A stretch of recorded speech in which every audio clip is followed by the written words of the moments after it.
चलो दरे रसूल पे चलते, आओ हुजूर की बारगाह। कहते हैं नबी पाक की बारगाह में आए, हुजूर ने चेहरे देखे, करीम से मसला नहीं पूछना पड़ा। मेरे मुस्तफा करीम ने फरमाया भूख लगी हुई है तुम तीनों को? 3-4 दिन हो गए। अल्लाह के रसूल ने फरमाया मुझे पूरा हफ्ता हो गया है। सबब कुछ और है जिसको तो खुद समझता है। जवाल बंदा ए मोमिन का बेजरी से नहीं, भूख नुकसान का वजह नहीं बनी, वजह कोई और बनी है। रिश्वतें के जो बाजार गर्म हुए हैं लूट मार के, ये रोटी के लिए नहीं, ये ज्यादा खाने के लिए, ये बैंक बैलेंस के लिए गर्म है। ये लूट मार का मकसद कोठियां बनाना है, रोटी का तो रब करीम का वादा है। तो जो रोज रोता है शाम को कि मेरा कारोबार कोई नहीं, असल में कहता है बंगला कोई नहीं, असल में कहता है कार कोई नहीं, पजारो कोई नहीं, रोटी तो अल्लाह अता फरमाता है, उसका वादा है। फरमाया हुजूर ने 3 दिन बीत गए, चलो। मेरा बेतकल्लफ सहाबी है अबुल हसन अंसारी, वो बड़े नसीब वाले होते हैं जिनको मेरे नबी पाक खुद कहते थे कि तेरी फलानी जिम्मेदारी है।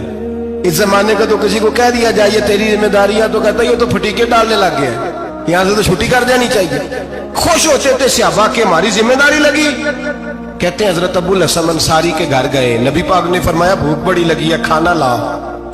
कहते हैं हुजूर ने उसे कहा तो उस आदमी को तो वजद ही हो गया। उसने कहा मेरे इतने नसीब कि हुजूर का ये खाना खिला। आओ देखो दुनिया वालों, आज जो सबसे ज्यादा इज्जत वाला है वो मेरा मेहमान बना हुआ है। फरमाते हैं वो दौड़े गए, बकरी उठाई, ज़िबा की, बीवी को कहने लगे रोटी तैयार कर। उधर खजूरें तोड़ी, अंगूर तोड़े, कहने लगे हुजूर आप जब तक तनावुल करें तब तक खाना पक जाता है। हजरत उमर कहते हैं रोटी पक के आई, बड़ा प्यारा गोश्त, बड़ा अच्छा सालन, बड़ा खूबसूरत खुलूस वाला खाना। फरमाते मैंने बड़ा ही खाया। नबी पाक ने ना एक रोटी ली और छोटी चपाती, थोड़ा थोड़ा सालन कोनों से, और जब नबी पाक ने खा लिया तो हुजूर की आंखों में आंसू आए। हजरत अमर कहने लगे हुजूर रोए क्यों?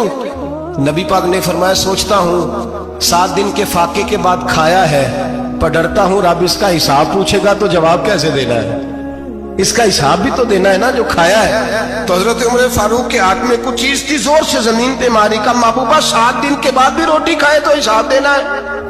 नबी पाक फरमाने लगे उमर वो मालिक है ना, तो जब देता है तो हिसाब नहीं ले सकता, हिसाब तो देना है, हिसाब तो देना है, तैयारी रखो। सहाबाए किराम फरमाते हमने इरादा किया कि आज के बाद हम फिर फाके करेंगे, कम खाएंगे, इसलिए कि हिसाब देना। मेरे भाई वो फाका कशी करते थे, डरते थे।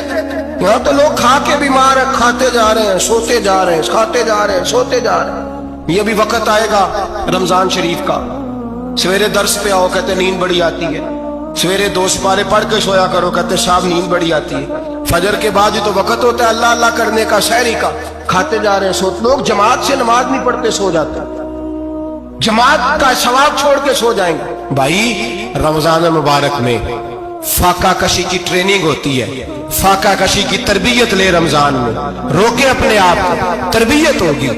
और हमारे सूफिया फरमाते हैं जो ज्यादा खाता है उसका नफ्स उसको ज्यादा पे मायल करता है, ख्वाहिशात नफ्स पैदा होती है। मेरे नबी पाक अलैहिस्सलाम ने जवानों को हुक्म दिया है या माशर अल शबाब, ओ जवानों, या रसूलल्लाह क्या हुक्म है? फरमाया या निकाह कर लो अगर ताकत है, नहीं ताकत तो रोजे रखो। हुजूर रोजे से क्या होगा? फरमाया तुम्हारा नफ्स कुचला जाएगा, शैतान वसवसा अंदोजी नहीं करेगा। आज नौजवान बढ़ बढ़ के खाता है, बहुत ज्यादा खाता है, कभी इस होटल से खाता है, कभी उस होटल से खाता है। इतना ज्यादा खाएंगे तो नफसानी कुव्वतें उछल करके आएंगे, मुश्किल हो जाएगा। शादियां देर से होती हैं, माँ बाप आंखें बंद करके बैठे हुए हैं। अगर माँ बाप की जिम्मेदारी हो और माँ बाप निकाह न करे तो नबी पाक ने फरमाया बच्चे गुनाह करेंगे तो जितना गुनाह बच्चे को उतना बाप को भी होगा। तो माँ बाप चुप है, दूसरा शादी मुश्किल बड़ी है, महंगी बड़ी, और तीसरा नहीं कर रहे कुछ लोग तो रोजे भी नहीं रख रहे। तो रमजान उनके लिए भी वक्त है, नफसानी कुव्वतें कुचली जाएंगी। खाना जितना कम खाया जाएगा उतना वजूद के अंदर नफसानी ख्वाहिशात कम पैदा होंगी। तो रमजान तो प्रैक्टिस है मुजाहिदे की, दीन की।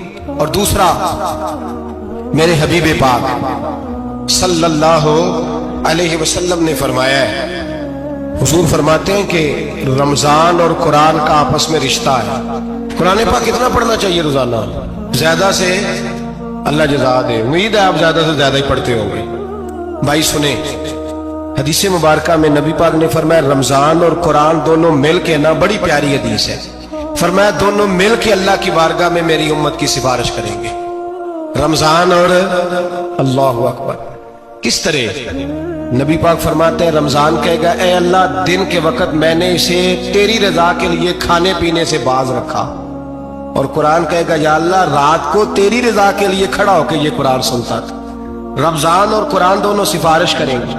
हम ना बड़ा कुछ पढ़ते हैं, सुनते हैं, सीखते हैं, अब यकीन करें ये खाते भाई का भाई से इख्तलाफ हो जाए ना तो वो 30 साल पुराने खाते खोल के ले आता है, सारी रात ढूंढता है कि मेरे पैसे कहां से निकलते हैं, पढ़ लेता है। कुरान पाक की बारी आती है तो नहीं पढ़ते कुरान पाक। अब्बा जी का खत्म होता है तो मांगते फिरते हैं, कहते 2 कुरान पाक, 10 कुरान पाक। ये बातें बतानी नहीं चाहिए, करनी नहीं चाहिए, लेकिन चूंकि तरबियत के लिए बैठा हूं तो कर देता हूं। मेरे शागिर्दों से पूछें, यहाँ मदरसा है अल्हम्दुलिल्लाह, दर्जनों तलबा है, असातिज़ा है, मेरे पीर भाई हैं, और मेरा ये दावा है कि शायद को किसी से इतना प्यार करता हो जितने मेरे शागिर्द और मुरीद मुझसे करते हैं। लेकिन मैंने कभी किसी से नहीं कहा कि जरा सूरत फातिहा पढ़ के देना, मैंने अपने अब्बा जी को सवाब देना है।